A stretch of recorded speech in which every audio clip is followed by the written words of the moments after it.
She accepted a marriage of convenience and became the woman he couldn't live without. London romance. The Patmore Chronicles.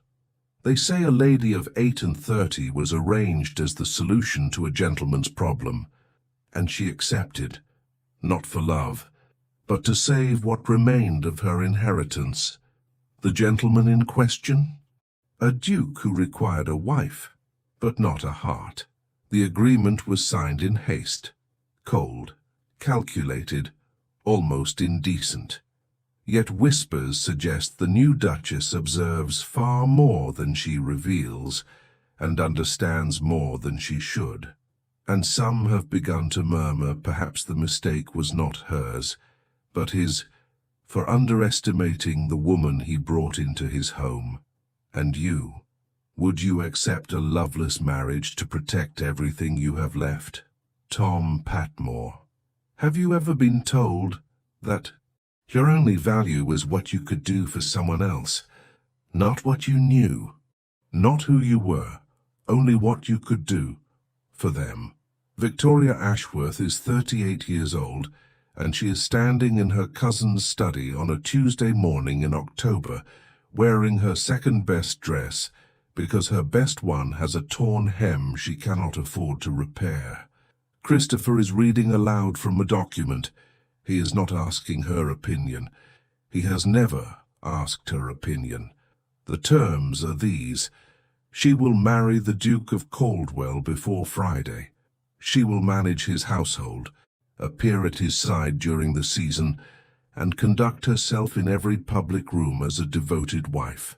In return, she will receive a modest annual allowance, enough to keep her in gloves and coal, and after 2 years, if both parties agree, the marriage will be quietly dissolved. Christopher sets the document on the desk. He folds his hands. He says, "Or the deed to your mother's house reverts to me by the end of the month. You have until tomorrow morning to decide." Victoria looks at the deed on the desk beside the document. She recognizes her mother's handwriting on the original title page, faded now, the ink gone brown at the edges. She has slept in that house every night of her life, except the 3 years she spent as a companion to Lady Forsyth in Bath. And she returned from Bath to find her mother dying, and Christopher already in the hall, measuring the drawing room with his eyes. She picks up the document. She reads it in full. Christopher watches her read it the way a man watches a door he has already locked. She sets it down. She says, "I will need until morning." Christopher says, "Of course." He's already thinking about something else. That night, Victoria sits at the writing desk in her mother's bedroom, her bedroom now, the only room in the house that still smells faintly of lavender water, and she does not write a refusal. She does not write an acceptance either.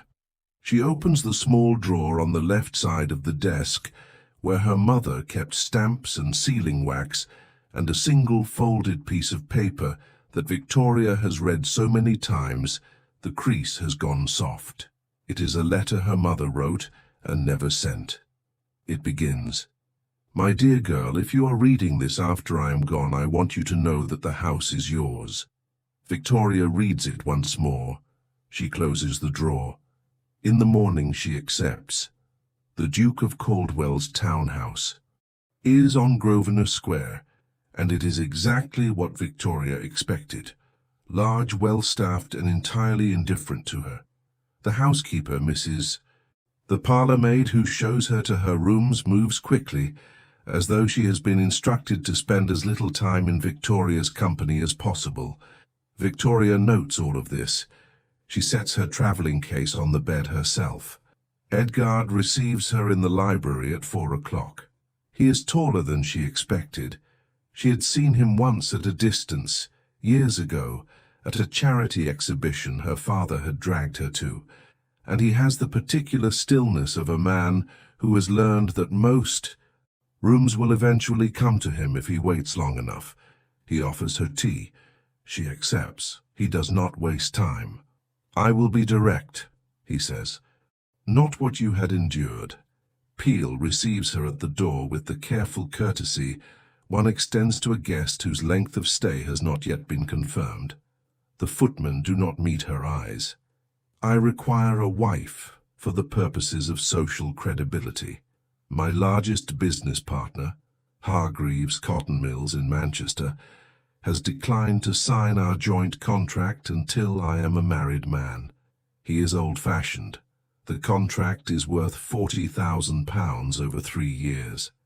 I cannot afford sentiment about the matter." Victoria sets her cup down. "How long?" she says. 2 years. Possibly less if Hargreaves signs early and his opinion ceases to matter. And afterward? A quiet dissolution. "I have a solicitor who handles these things without noise. What is required of me specifically?" He lists it without embarrassment. The season, 3 dinners per quarter, with his business associates and their wives, the management of the household accounts, and her visible presence at his side during any public occasion where her absence would generate comment. Victoria listens to the full list. Then she says, "I want the allowance increased by £15 per quarter. And I want it paid directly to me, not through my cousin." Edgard looks at her for the first time, as though she is a person rather than an arrangement. "Agreed," he says. They are married on Thursday at a registry office in Marylebone. 2 witnesses, Edgard's solicitor and Mrs. Peel, who wears her good brooch. Christopher does not attend. He sends a note wishing them well. Victoria reads the note in the carriage on the way to Staffordshire, where Edgard has decided they will spend the first 2 weeks away from London. She folds the note and places it in her coat pocket and looks out the window at the fields going grey in the October afternoon. The letter arrives the morning after. Victoria is the first one down. The house is still adjusting to her presence. The kitchen maid had not known whether to lay 1 breakfast cover or 2, and she is standing in the entrance hall with a cup of tea when the knock comes. A solicitor's clerk, young, apologetic, holding a sealed envelope. He reads the address aloud. "Mr. Christopher Ashworth, care of Ashworth House, Mayfair." He looks up. He has delivered it to the wrong house entirely. Victoria takes the envelope. She tells the clerk that her cousin is expected later in the week, and she will see that he receives it. The clerk thanks her and leaves. She does not open it immediately. She carries it to the morning room and sets it on the table and finishes her tea and looks at it for a long time. Then she opens it. Inside, 3 folded sheets of ledger paper, handwritten, columns of figures, dates running back 11 years. At the top of the first sheet, in Christopher's handwriting, she knows it as well as her own, a fund name, Haverstock Settlement, MEA, her mother's initials. Her mother's maiden name, Haverstock. The figures are large, the withdrawals are regular. Victoria does not understand all of it. She was not educated in accounting. She was educated in French and watercolor and how to pour tea without looking at the pot. But she understands enough. She understands that money has been leaving a fund that belongs to her in regular amounts for 11 years, signed out under a name she does not recognize. She refolds the sheets. She slides them back into the envelope. She goes to her room, takes the small prayer book from her traveling case, her mother's, given to her at confirmation, the spine slightly loose from years of use, and she slides the envelope into the gap between the spine and the pages. She presses it closed. She sets the prayer book on the nightstand. At breakfast, Edgard asks if anything arrived in the post. Victoria says, "Nothing of consequence." Edgard nods and returns to his newspaper. Outside, the Staffordshire fields are pale and flat under a white sky. And somewhere in Manchester, a man named Hargreaves is deciding whether a duke's marriage is real enough to be worth £40,000. Victoria drinks her tea. She does not look at the nightstand, but she knows exactly what is inside it. They return to London in November. The house on Grosvenor Square receives them with slightly more warmth than it had offered Victoria 2 weeks before. Mrs. Peel has rearranged the morning room to accommodate a second writing desk, and there are fresh flowers in the entrance hall, which Victoria suspects was Edgard's instruction rather than spontaneous staff initiative. She does not mention it. She learns the house instead. She spends the first week walking every room with a notebook, not decorating, not rearranging, auditing. The household accounts have been managed by Edgard's secretary, a thin, precise man named Greville, who presents her with 3 years of ledgers on her second morning with the expression of a man who expects to be criticized and has prepared his defenses in advance.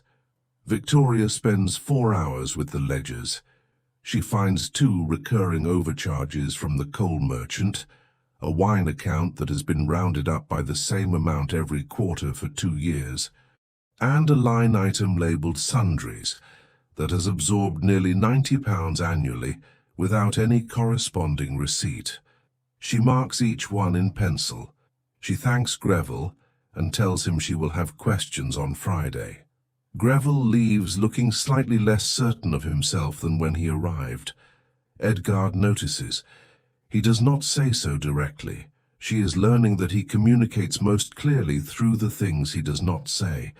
But on Thursday evening, he pauses in the doorway of the morning room where she is still working and looks at the open ledger and the column of penciled notes beside it.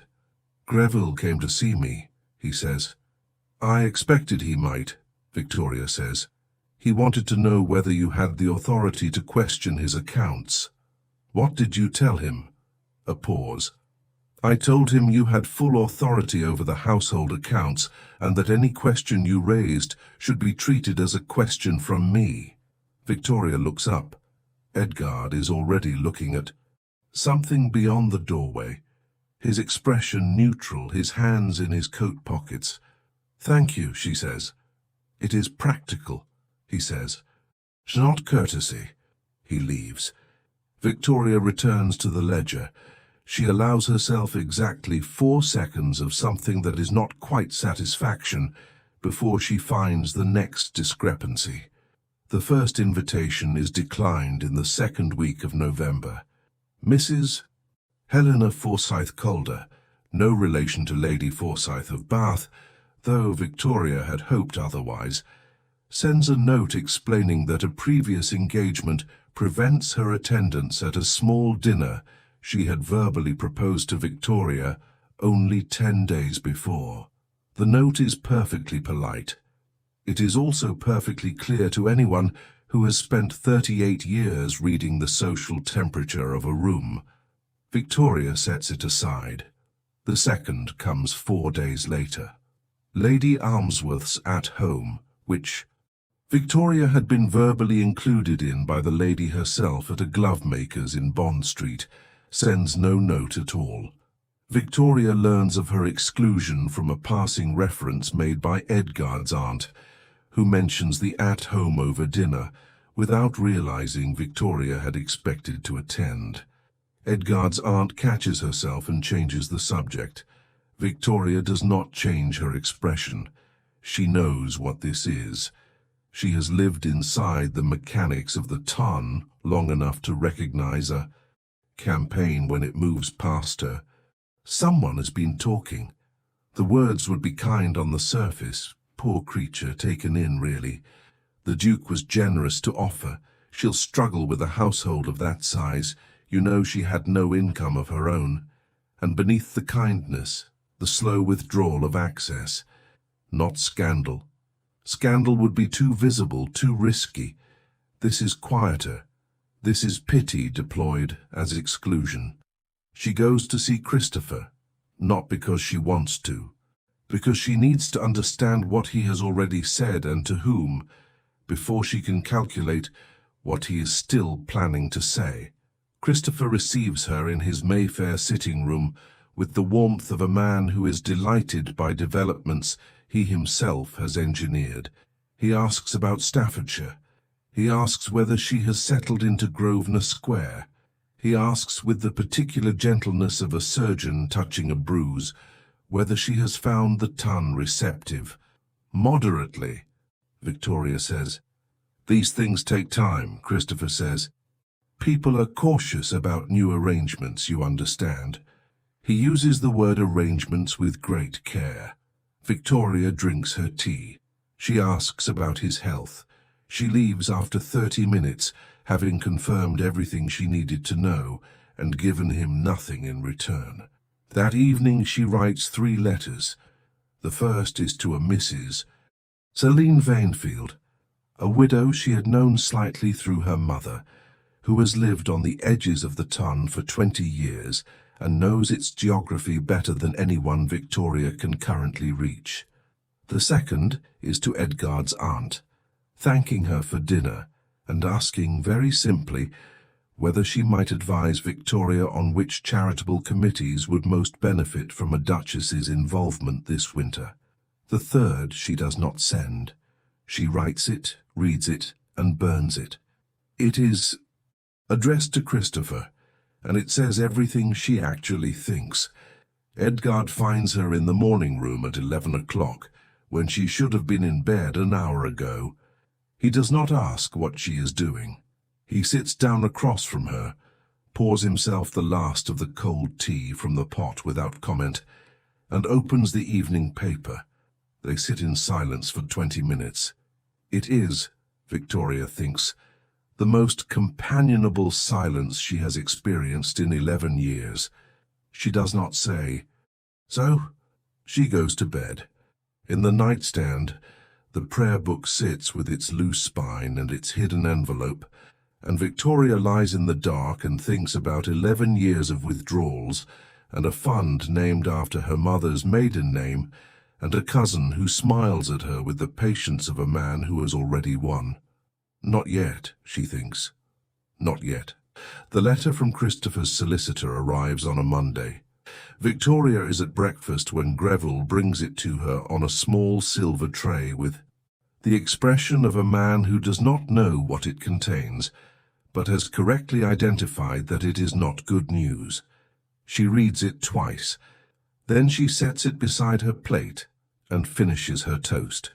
The substance is this: the quarterly payment of £22 from the Haverstock settlement, a payment Victoria has received every quarter since her mother's death, the only independent income she has ever had, the money that paid for her coal and her boots, and the annual subscription to the lending library that had been for 11 years her one reliable pleasure, will not be released this quarter. Christopher's solicitor explains, in 3 paragraphs of very smooth legal prose, that the codicil governing the Haverstock settlement requires the counter-signature of the settlement's managing trustee, that is to say Christopher, on all quarterly disbursements above £15. This requirement, the letter explains, has always existed. It was simply never enforced before. It is being enforced now. Victoria reads the codicil language the solicitor has quoted. She reads it 3 times. She was not educated in law. She was educated in French and watercolor, and how to pour tea without looking at the pot. But she has spent the last 3 weeks reading 11 years of household ledgers, and she has learned in that time to read a document not for what it says, but for what it is trying to make her do. What this document is trying to make her do is ask Christopher for his signature, which means going to Christopher, which means arriving at his Mayfair sitting room as a petitioner, which means he will be generous about it. Of course he will. He will countersign immediately. He will make a small performance of his generosity. and she will leave having confirmed in front of whatever witness he chooses to arrange that she is still dependent on him, that the marriage has changed nothing, that the Duchess of Caldwell still requires her cousin's signature to buy coal. She does not go to Christopher. She goes to Edgard. She finds him in his study with his own correspondence, and two men she does not recognize who are introduced as associates of the Manchester Mill operation. Edgard sees her face. He excuses the associates without explanation, and they leave with the practiced speed of men who have learned to read the room quickly. Victoria sits down. She puts the letter on the desk. She explains the Haverstock settlement in the simplest terms she can. Her mother's estate, held in trust after her death, quarterly payments that represent her only. Independent income, a codicil that gives Christopher counter-signature authority, a codicil she has never seen the original of and cannot verify, was legitimately inserted. She does not tell him about the envelope in the prayer book.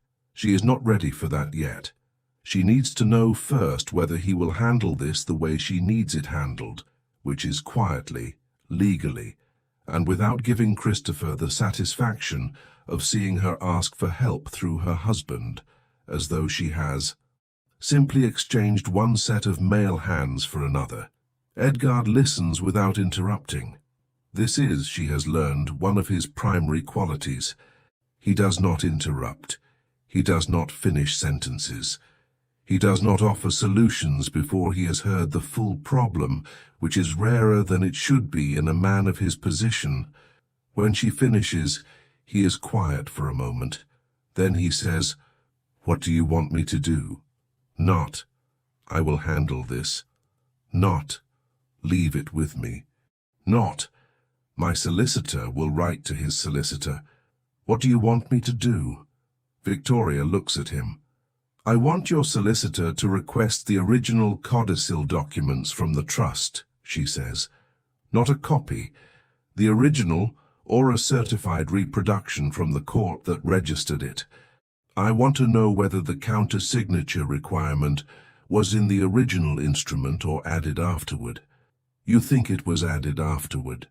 "I think it is worth knowing." Edgard nods once. "I will have Alderton write today," he says. Alderton is his solicitor, precise, expensive, and, Victoria has gathered, quietly formidable. It will take some weeks. These requests move slowly. "I know," Victoria says. "In the meantime, I need to manage the household account shortfall without going to my cousin." A pause. "The allowance we agreed," Edgard says carefully. "It was meant to cover personal expenses." "Yes." "If you need it redirected temporarily toward household—" "No," Victoria says. "I am not asking you to cover what Christopher is withholding. I am asking you to tell Mrs. Peel that the coal merchant account will be settled at the end of next month rather than this one, and that this is a scheduling decision, not a shortfall." Edgard looks at her for a moment. "That is a very specific request," he says. "I am a very specific person," Victoria says. Edgard speaks to Mrs. Peel that afternoon. Is Peel, who has been managing the Grosvenor Square household for 14 years and has seen 3 previous sets of male decisions result in confused accounts and embarrassed staff, receives the instruction with the relief of a woman who recognizes competent management when she encounters it regardless of its source. She does not ask questions. She does not need to. Word reaches Victoria 3 days later through Celine Vanefield, who has ears in more sitting rooms than Victoria had. Realized that Christopher was seen at his club telling a small gathering that the new Duchess had run into some difficulty with her household accounts in only her 2nd month. He expressed this with great sympathy. He said he hoped she would find her footing. He said Edgard was a patient man. Victoria receives this information on a Thursday evening. She is sitting in the morning room with Edgard's aunt, who has, in response to Victoria's letter, invited herself to tea and turned out to be a woman of 61 with a sharp mind, a long memory, and a deep personal dislike of Christopher Ashworth that she has been waiting 17 years to make useful. Her name is Lady Dorothy Pell. She sets down her teacup. She says, "Tell me what you need." Victoria tells her, "Not everything, but enough." The forged note arrives inside a social call. Christopher does not deliver it himself. He is too careful for that. But the mechanism is his. Victoria is certain of it, because the timing is precise and the choice of messenger is not accidental. The messenger is Mrs. Alderton, the solicitor's wife. She calls on a Wednesday afternoon in December, which is itself unusual. Victoria has met her twice, briefly, at the kind of large impersonal gatherings where introductions are made and immediately forgotten, and she arrives with the slightly elevated manner of a woman who has been asked to do something that sits just at the edge of her comfort, and has decided that the social cost of refusing was higher than the social cost of proceeding. She takes tea. She admires the morning room. She asks after Edgard, and then, with the careful casualness of a woman delivering a letter she has been carrying in her coat pocket for 2 days and cannot quite bring herself to produce, she says, "I hope you will not think it strange. My husband mentioned that a note had been brought to his office last week, addressed to the Duke, regarding some correspondence of yours. He thought it might have been misdirected. He asked me to return it." She places an envelope on the table between them. It is sealed with a plain wax disc, no crest. It is addressed to Edgard in a handwriting that is not Victoria's, but has been written to suggest that it might be if one were not looking carefully. Victoria picks it up. She does not open it. She looks at Mrs. Alderton, who is examining her teacup with great attention. "Thank you," Victoria says. "I will see that Edgard receives it." Mrs. Alderton finishes her tea in 4 minutes and leaves. Victoria sits with the envelope for a long time. Then she opens it. Inside, a single sheet, folded once. The handwriting is a reasonable approximation of hers. The slope is wrong, and the capital letters are formed differently at the base, but it would pass at a glance. It would especially pass at the glance of a man who has not yet spent enough time reading her actual handwriting to know the difference. The note is addressed to a Mr. R. Haverstock. The name stops her. Haverstock, her mother's maiden name. She reads on. The note expresses warmth, familiarity. It references a previous meeting. It uses the phrase, "our arrangement," twice.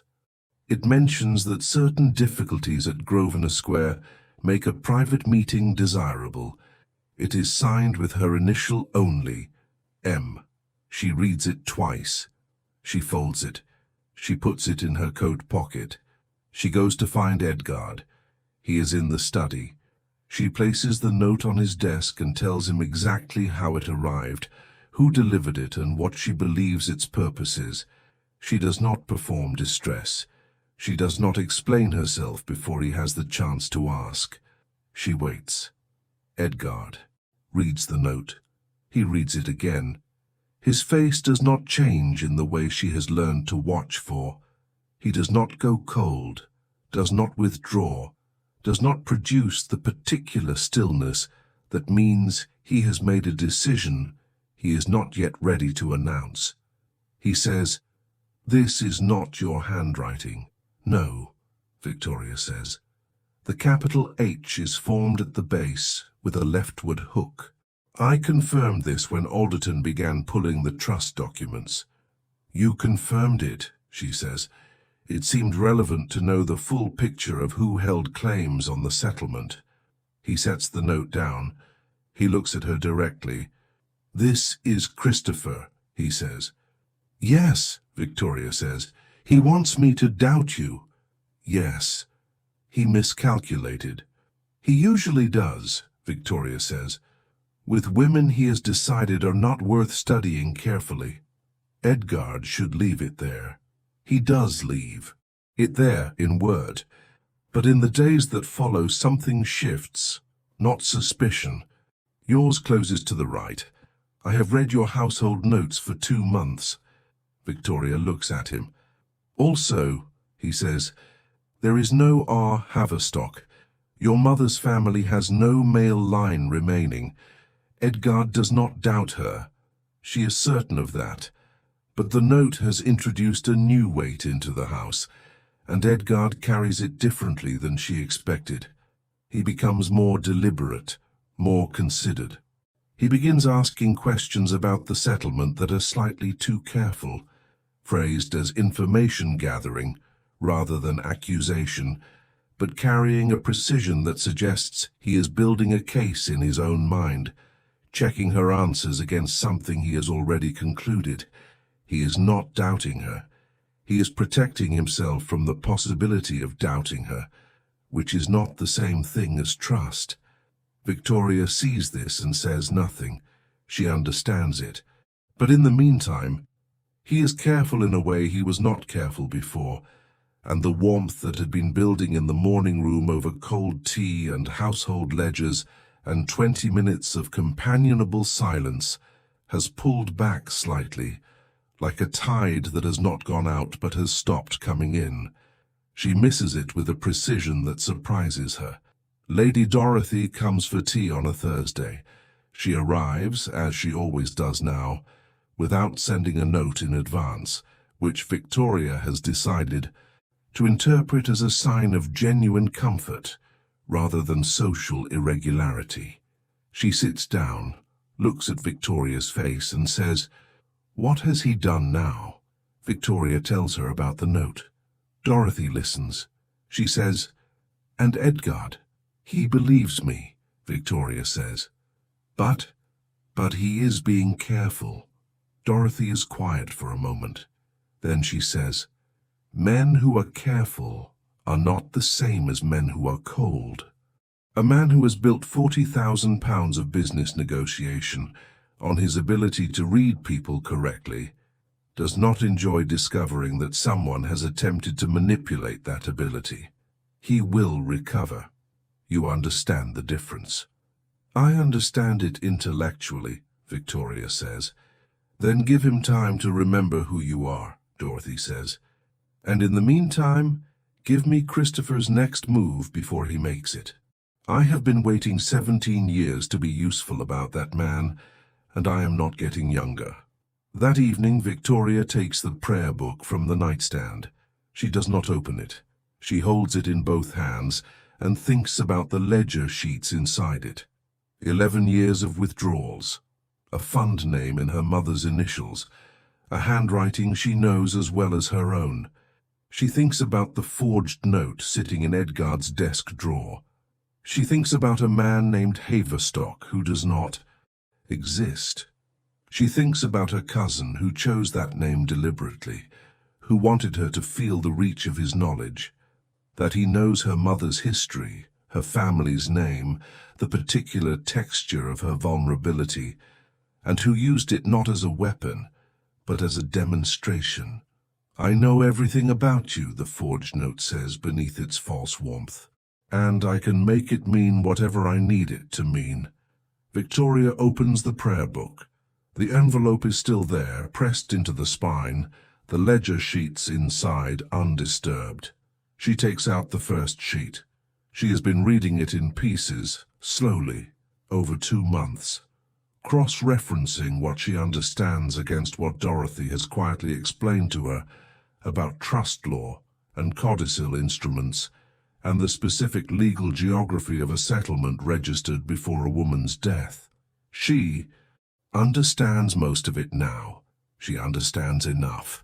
She refolds the sheet, she replaces the envelope, she closes the prayer book, she puts it back on the nightstand and turns off the lamp and lies in the dark and thinks about a family dinner and a table and a room full of witnesses and the precise moment when a document is set aside and a letter is placed in its stead. She is not ready yet, but she is close. Christopher writes in January. The letter is warm, considered, and exactly 3 paragraphs long, which is, Victoria has learned, the length he uses when he wants something and has already decided how to get it. The first paragraph expresses his hope that she has settled comfortably into Grosvenor Square and that the season has been kind. The second expresses his awareness that the codicil dispute has created an unfortunate delay in her quarterly payment and his sincere wish to resolve the matter without further legal complication.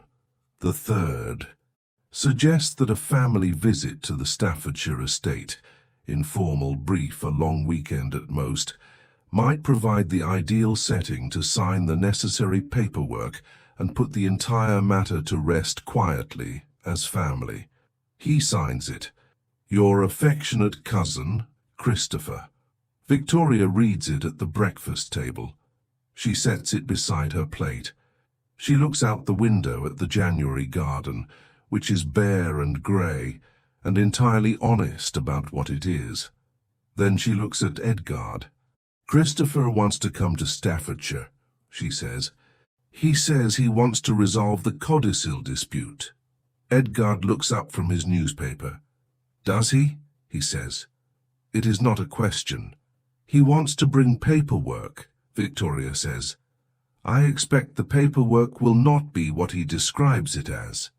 Edgard folds the newspaper. Do you want him to come? Victoria considers this. Yes, she says. I want him to come to Staffordshire. I want him to bring his paperwork. And I want Alderton there when he does. A pause. Also your aunt, she says, if she is willing. Dorothy, Edgard says, has been willing since November. She told me so herself. Victoria looks at him. She told you, she says. She came to see me in December, Edgard says, with the careful neutrality of a man who has been waiting for the right moment to disclose this. She told me that she has known Christopher Ashworth for 17 years, and that if I was not paying close attention to what my wife was doing, I was a fool. She used that word specifically. Fool, Victoria says. Fool, Edgard confirms. I told her I was paying attention. Were you? I was learning to, he says. There is a difference. She writes back to Christopher that afternoon. She tells him they would be delighted to receive him the last weekend of January. She tells him Edgard looks forward to the visit. She tells him she hopes the Staffordshire air will suit him. She signs it.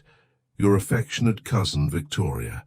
They arrive in Staffordshire 4 days before Christopher is due. Victoria uses the time well. She walks the house again. Not the household accounts this time, but the rooms.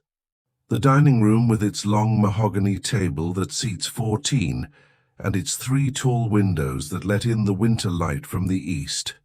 The sitting room where Dorothy will take tea.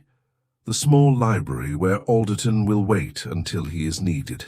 She chooses the dining room. She speaks to Mrs. Peel about the dinner arrangements. Who will sit where, how the table will be laid, at what point in the evening the port will be served, and the staff will withdraw. Mrs. Peel listens with the focused attention of a woman who has understood, over the past 3 months, that the instructions coming from this particular Duchess are worth following precisely. Dorothy arrives on Thursday. She walks through the front door, hands her coat to the footman, surveys the entrance hall with the eye of a woman assessing a battlefield she has been waiting to enter, and says to Victoria, "Is he bringing a solicitor?" "I expect so," Victoria says. "Good. I have brought one as well. He is waiting at the inn in the village. I did not think it wise to have him arrive with me." Victoria looks at her. "You brought your own solicitor," she says. "My late husband's solicitor," Dorothy says. He is 71. He is not easily impressed, and he knew your mother. Ooh. I thought that might be relevant.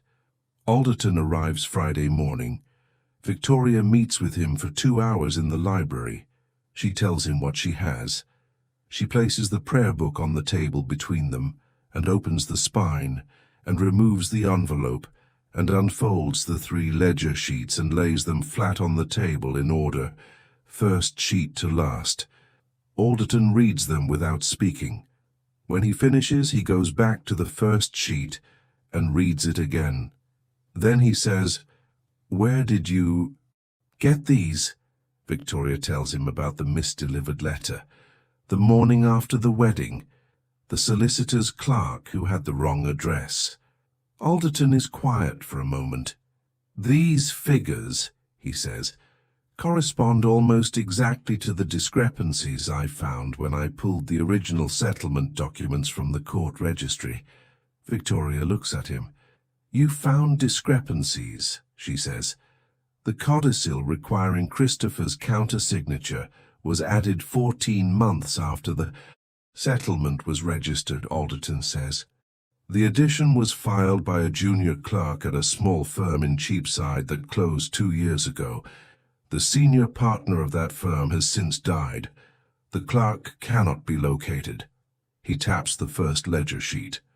"These withdrawals begin 13 months after the original settlement registration, 1 month before the codicil edition was filed." The room is very quiet.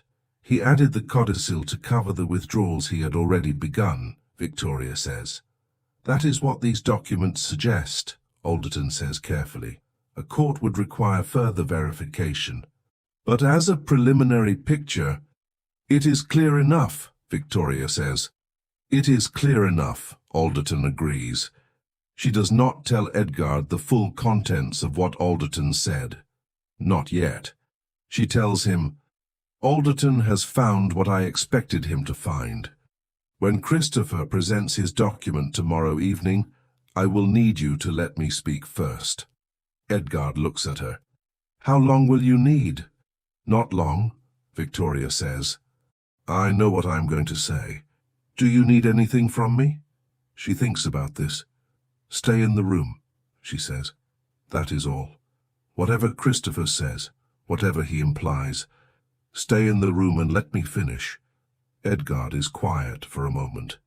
Then, "Victoria." She looks at him. "I have been careful," he says, "in a way that was not fair to you. After the note, I understood it was forged, and I told you I understood it, and then I held something back. I want you to know that I am aware of that. The words are plain and exact and cost him something, she can see that." "I know," she says. "I am not holding anything back now," he says. "I know," she says again. She picks up the prayer book from the table. She holds it for a moment. Her mother's book, the loose spine, the 11 years of hidden evidence pressed into its pages. And then she sets it down again. "Tomorrow," she says. "Tomorrow," Edgard agrees. Christopher arrives. Saturday afternoon.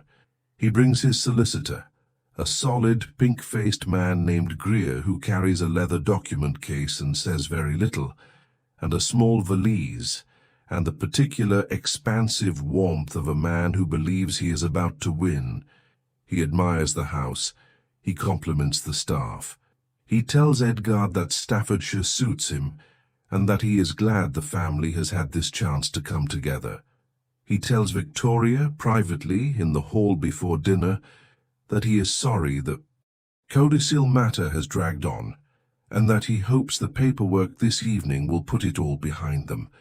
"I am sure it will," Victoria says. She smiles at him. It is the smile she learned at 17 from a woman at a Bath assembly who smiled exactly that way at people she intended to outlast. Christopher does not notice. He never has. Dinner is served at 7. The dining room holds them all, Christopher and Greer on one side of the table, Edgard and Dorothy on the other. Alderton at the far end. introduced as Edgard's estate solicitor, which is accurate, and the family friend, Mrs. Ruth Calder, is 67 years old. She was Victoria's mother's closest friend for 31 years. She knew Eleanor Haverstock Ashworth before she was married, during her marriage, and in the last weeks of her life. She was not told the full reason for her invitation. She was told only that Victoria would value her presence at a family dinner, and that she might be asked to confirm something she already knew. She had replied that she would come on the first available train. Victoria sits at the head of the table. Edgard sits at the other end. The candelabra burns between them, 6 candles, the light falling long and steady across the white cloth and the silverware and the faces of the people who have gathered, for their various reasons, in this room on this January evening. Christopher eats well. He is relaxed. He tells a story about a parliamentary debate he attended last autumn and makes Edgard laugh once, which is, Victoria observes, his most sophisticated move of the evening, establishing warmth with the husband before the papers come out. After the port is poured and the staff withdraw, Christopher opens his case. He produces a document. He slides it across the table toward Victoria with the easy confidence of a man who has already imagined her signature on it. "I think you'll find this straightforward," he says. "Sign tonight and Greer can file it Monday." He sets a pen beside the document. He leans back in his chair. He looks at Edgard. "I think we all want this resolved," he says. Victoria picks up the document. She reads it. She reads it in full. Every clause, every subordinate line, every careful piece of language that transfers 10 more years of control over the Haverstock settlement to Christopher's sole management, including, buried in the 3rd schedule, a clause that would require her written permission from Christopher to challenge any aspect of the trust's administration for the duration. She reads it to the end. She sets it down. She sets the pen beside it, not on it. She looks at Christopher. "This is not a resolution," she says. Ruth Calder seated beside Dorothy. It simply formalizes the management arrangement for the next 10 years and releases the quarterly payments immediately. This is a lock." Christopher's expression does not change. "Victoria, you are asking me to sign away my right to question you for 10 years, she says, "in exchange for money that was already mine. The codicil requires—" "The codicil," Victoria says, "was added 14 months after the settlement was registered, 1 month before the first withdrawal from the Haverstock Fund." The room is very quiet. Christopher's pink-faced solicitor looks at his document case. "I don't know what you think I have something for the table," Victoria says. She reaches into the inside pocket of her dinner jacket. She removes the cream envelope. She opens it. She takes out the 3 ledger sheets and unfolds them, one by one, and lays them flat on the white cloth in front of her, first sheet to last, the columns of figures clear in the candlelight. "This arrived at the Staffordshire estate the morning after our wedding," she says. "It was addressed to you. It was misdelivered." Christopher looks at the sheets. For the first time this evening, he is not relaxed. "Those figures," he says, "are taken out of context." "The fund is named Haverstock Settlement MEA, Victoria says. She does not raise her voice. "My mother's maiden name, my mother's initials." The withdrawals begin in March of 1871 and continue quarterly for 11 years.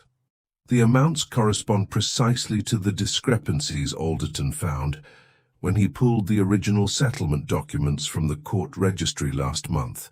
She looks at Mrs. Ruth Calder. "Ruth," she says, "the handwriting on the top sheet. Do you recognize it?" Mrs. Calder looks at the sheet for exactly 4 seconds. "Yes," she says. That is Christopher's hand. I have seen it on correspondence for 30 years. Christopher pushes back his chair. This is a fabrication, he says. This is Greer, Alderton says from the far end of the table, in the voice of a man who has been waiting patiently for precisely this moment. I would advise your client to stop speaking. Greer closes his document case. He does not open it again. Christopher stands. He looks at Edgard. The look says, "Control your wife." Edgard looks back at him. Edgard says nothing. Edgard does not move. Christopher looks at Victoria.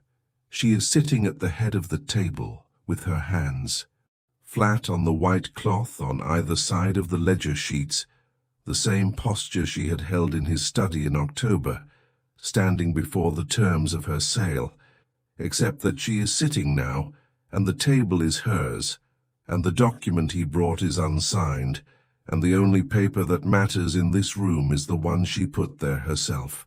I will need those sheets, Christopher says. No, Victoria says. You will not. Christopher leaves the dining room. His solicitor follows him. Their valises are brought down by the footman. They are gone before 10 o'clock. The dining room is quiet. Dorothy refills her port glass. Mrs. Calder folds her hands on the table and looks at Victoria with the expression of a woman who has been carrying a long grief and has just set part of it down. Your mother, she says, would have done exactly that. Victoria looks at her. She does not trust herself to speak for a moment. Thank you for coming, she says. I came on the first available train, Mrs. Calder says. I would have walked. The morning after is a Sunday. The house is quiet in the particular way that houses are quiet after something large has moved through them. Not empty, but settled, the way air settles after a door has been closed firmly and correctly for the first time. Victoria is up before anyone else. She makes no effort to be silent about it. She goes downstairs in her housecoat and her mother's shawl, grey wool, worn soft at the edges, brought from London in her travelling case because she takes it everywhere and has never explained this to anyone. And she goes to the kitchen and asks the kitchen maid, who is startled to find the Duchess standing at the range at 6:30, whether there is tea. There is tea. Victoria takes it to the morning room and sits in the chair nearest the window and watches the Staffordshire fields come up out of the dark. Alderton has the ledger sheets. He took them last night before he retired, wrapped in a piece of oilcloth from his document case, handled with the careful precision of a man who understands that they are now evidence in a legal proceeding that will take considerably longer than one dinner to resolve. He had told her, before he went up, the matter of the codicil alone will take 6 to 8 months in court. The recovery of the withdrawn funds, 11 years of quarterly withdrawals compounded, will take longer. Christopher will contest it. His solicitor, whatever Greer's private opinion of the evening's events, is obligated to assist him in contesting it. Will he win? Victoria had asked. No, Alderton had said, with the flat certainty of a man who does not use that word unless he means it. I rather think you can. She is on her second cup of tea when Edgard appears in the doorway. He is dressed, which surprises her. She expected him to sleep later, expected the particular male retreat into rest that follows resolved tension.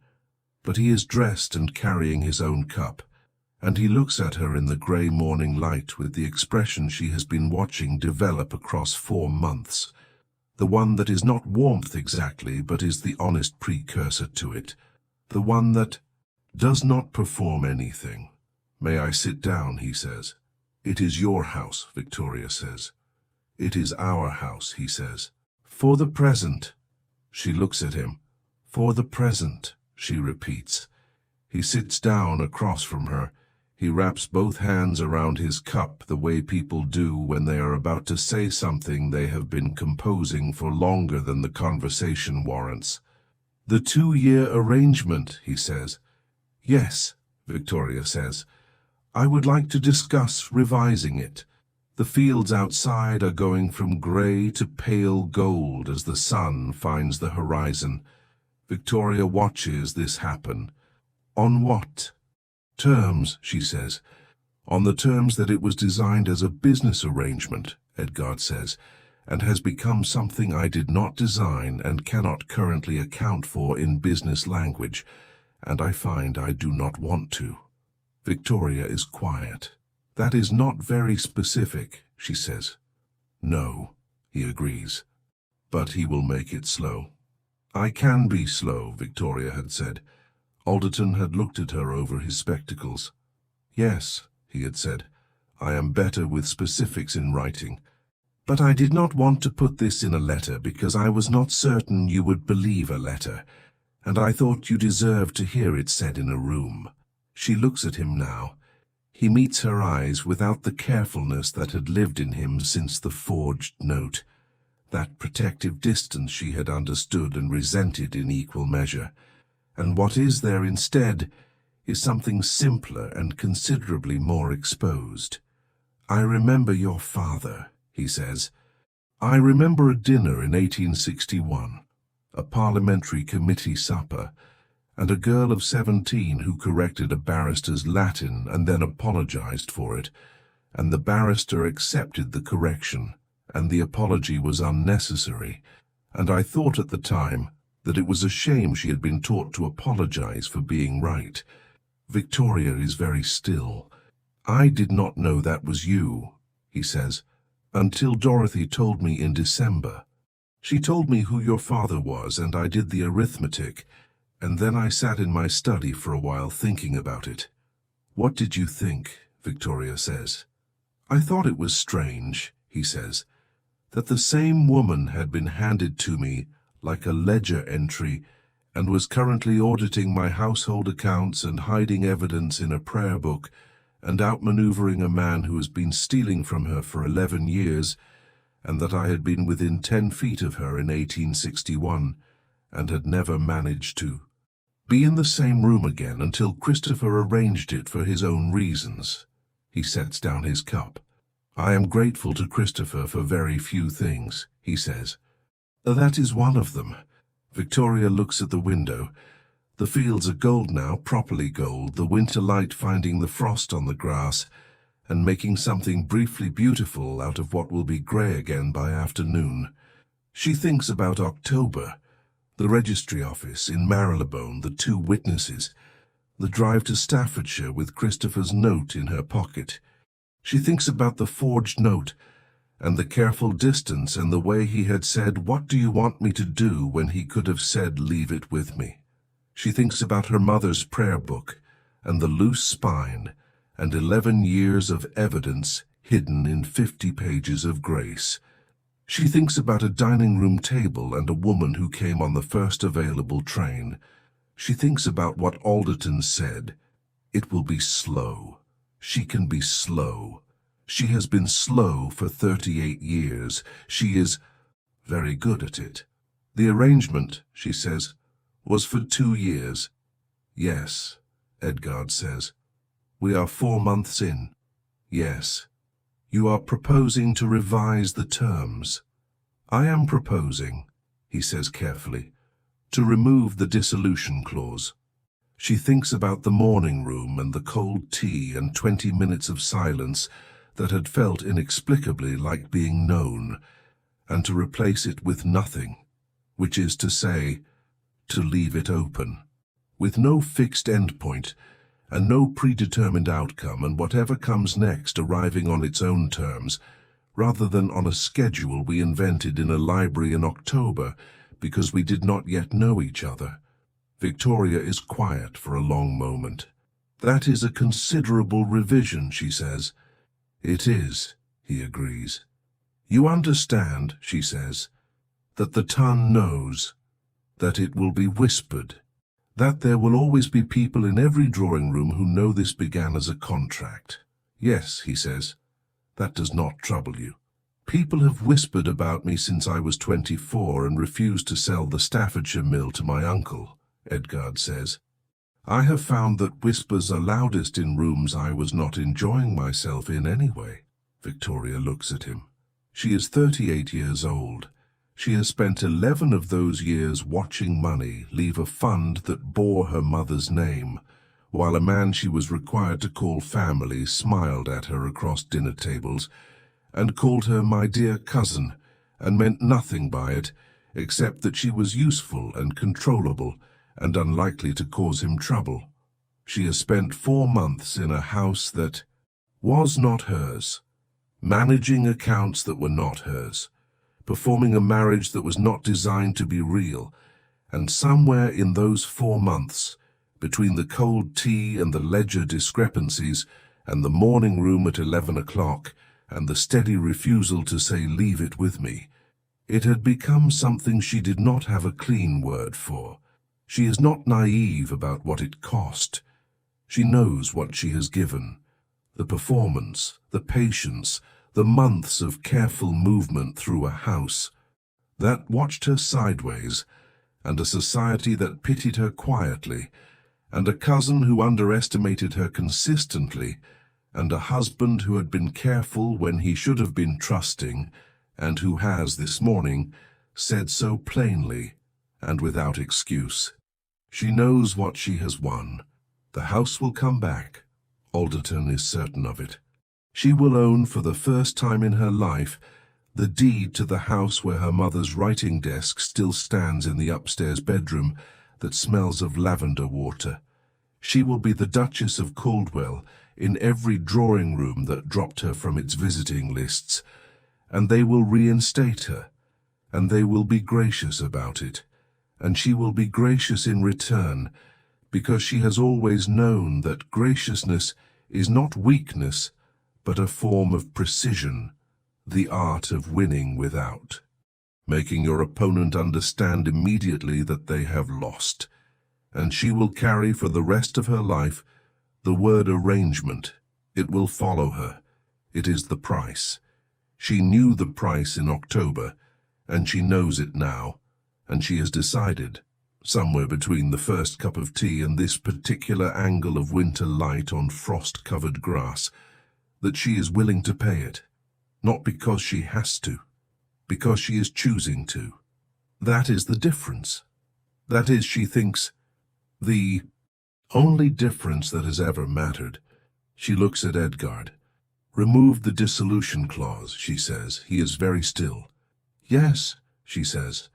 The money will follow slowly, the way legal proceedings always move, but it will come. The codicil will be voided. The guardianship will be dissolved. I am agreeing. That is what I am doing. You do not need to look so uncertain about it. I am not uncertain, he says. We're taking it in. You have 30 seconds, Victoria says. Then I am going to need more tea, and I would like to discuss what Alderton said last night about the court timeline, because 6 to 8 months seems optimistic, and I want to understand the realistic range before I decide how to spend the spring. Edgard looks at her, and then he laughs. It is not a polished laugh, not the controlled social sound she has heard him produce at dinners when something has mildly amused him. It is a real laugh, sudden and unguarded, the laugh of a man who has been formal for so long that the feeling of being caught off guard by something that delights him is almost unfamiliar. It lasts approximately 4 seconds. Then he collects himself. The realistic range, he says, is 9 to 14 months. Alderton is an optimist in print. I thought so, Victoria says. We will need to plan accordingly. We, Edgard says. We, Victoria says. That is the revised term. Peel brings fresh tea at 7 o'clock. She finds them both in the morning room, the Duchess in her mother's grey shawl and the Duke in his coat, sitting across from each other with 2 cups and the remains of a conversation she cannot read and does not need to. She sets the tray down, she withdraws.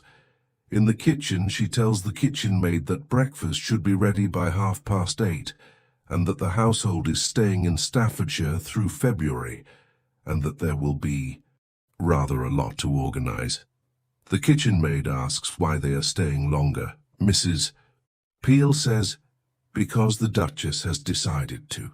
She says it the way people say things that have been true for a while, but have only just become sayable. Outside, the frost is melting. The fields are past gold now, settling into the ordinary, honest light of a January morning. And somewhere in London, a man named Christopher Ashworth is sitting in his Mayfair house calculating his legal options and finding them considerably narrower than they were yesterday. And somewhere in a village, in a 71-year-old solicitor who knew Eleanor Haverstock Ashworth is eating his breakfast and thinking about a letter he will write on Monday that will begin the long, slow, certain work of returning to a woman what was always hers. And in the morning room of a Staffordshire estate, a woman who was handed over like a ledger entry in October is sitting in the pale winter light with her mother's shawl around her shoulders and her hands wrapped around a cup of tea, and the deed to her mother's house coming back to her, one court document at a time, and she is not waiting for anything. She is already here. She is already home. The Patmore Chronicles. And so what began as a cold arrangement became something even London could not ignore. The lady once dismissed as insignificant reclaimed her name, her home, and her voice.